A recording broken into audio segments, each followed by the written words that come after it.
Great. All right. And I'll let Melinda get that. Hey, Darren, come on in. Hey, Darren. They're next door upstairs. We're gonna be, we're we'll gonna be come there in a over minute. and we're gonna go there in like 14 minutes. Melinda, I don't know if you Very wanna confused when I found in. screen share this, the PDF of Yeah, sure. the memo, I guess. I just want to say thank you. It's, we got so many overlapping things and I've been worried about what we've not been doing. And so it's really nice to get it laid out. Yeah. I had to print it in order to keep track of the dates.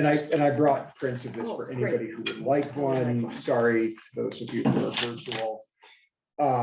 So I wanted to prepare this list because like Chapin, I worry about what we're not doing when we're busy doing other stuff.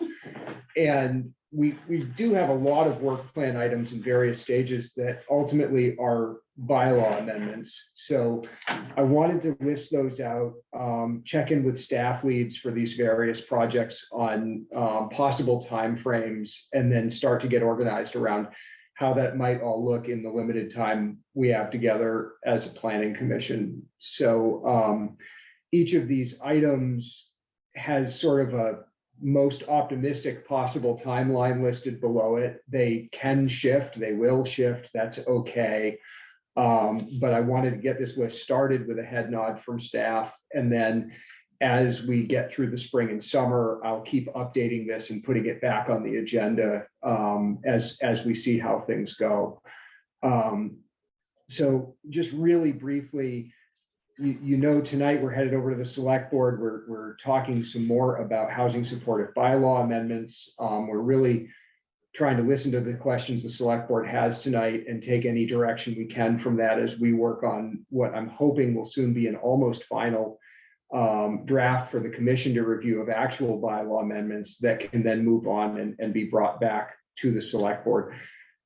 I may need to check in with the select board on June 6th about how they're feeling about all this. It kind of depends on how firm a feeling we get tonight and how much of this they want to absorb tonight. You two were there last time. I could not log on, but I was able to watch the whole meeting after. Good. Okay. So, you know, to the extent that, you know, what are you hearing both in terms of the questions they're asking and some of the implied, you know, comfort, discomfort, support, concern about some of those elements. And I think similarly tonight, let's see how it goes. Village bylaw, other collected amendments, and Glazer specific plan are all also bylaw items. And I don't need to itemize these, but what I did want to say is they do overlap a lot. And, you know, we often have a tendency to lump a bunch of bylaw amendments into one hearing process for efficiency. I'm recommending we keep these all apart, even if we warn them as hearings for the same night. Opening one hearing, getting through it, closing it, doing the next one means that if something in housing is a challenge, but village is ready to go, village moves on, and vice versa. Same thing with cleanup, and certainly with Glazer, you wouldn't want to lump that in with anything else. It's certainly its own thing all by itself. So that's bylaw amendments.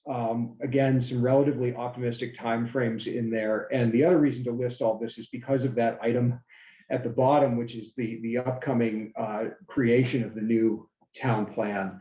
And I'm going to be talking to you all quite a bit, I think, at our next meeting about what the staff's been developing in terms of a game plan.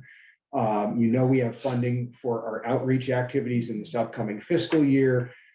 We've also, over staff retreats the last 4 years, once a year, gotten together as a staff and talked about sort of how we imagine tackling this plan, how we imagine doing a really sort of from blank slate forward rewrite of the comprehensive plan, remembering that this will prioritize and direct town actions through 2032. So we are going to do a little bit of public engagement work at the town fair. That's part of Green Up Day this coming Saturday. Just very basic introing the branding of the town plan effort, which is the Williston 2050 name. We're going to do an engagement activity that's really simple. It's called Postcards from the Future. Imagine you're in 2050, writing a letter back to the Williston of 2023 and what's it like in 2050, and that can be an optimistic view, or otherwise, we bought a rural delivery mailbox that's sitting here in the room with me, that will be labeling for that, and we'll have postcards at the town fair for people to fill out and give to us. So very informal, Nice unscientific, idea. just get people used to the idea. We'll launch a website using that Williston 2050 name. It'll be just like we did with My Taft Corners or the Village Project, really easy place for people to go for information. And then the items I've listed down here are just in general, where do I see the Planning Commission getting into more formal contact with the outreach activities and the drafting activities that are going to come, very close on the heels of outreach. So we'll be working a lot behind the scenes on all of those efforts and on helping the commission weave the required elements of the town plan together with some things that have traditionally been missing from it. And I'll present all of that to you in great detail next time. So that's the list.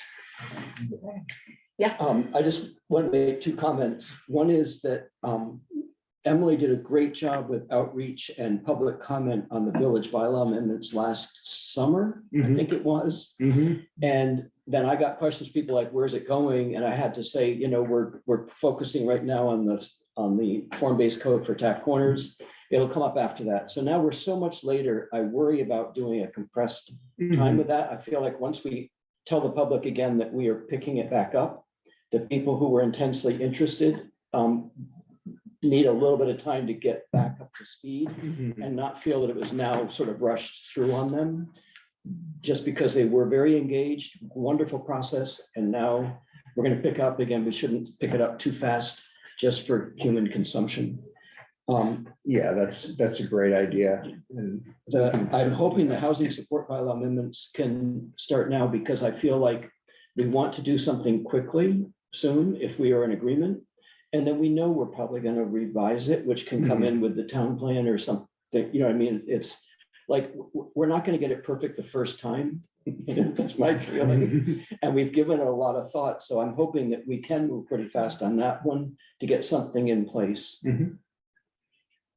Yeah, great feedback on the village Chapin. And I think Emily's had that on her mind, that there were a few things left in the draft that needed to happen that came out of that sort of early fall engagement. By the time we were really hearing from people, this particular line is, a challenge or what have you. So I'll make sure we build that in, and I may adjust that schedule a little bit depending on how quickly we hear back from people, and making sure we catch people, before they take off for summer vacation or catch them one way or another.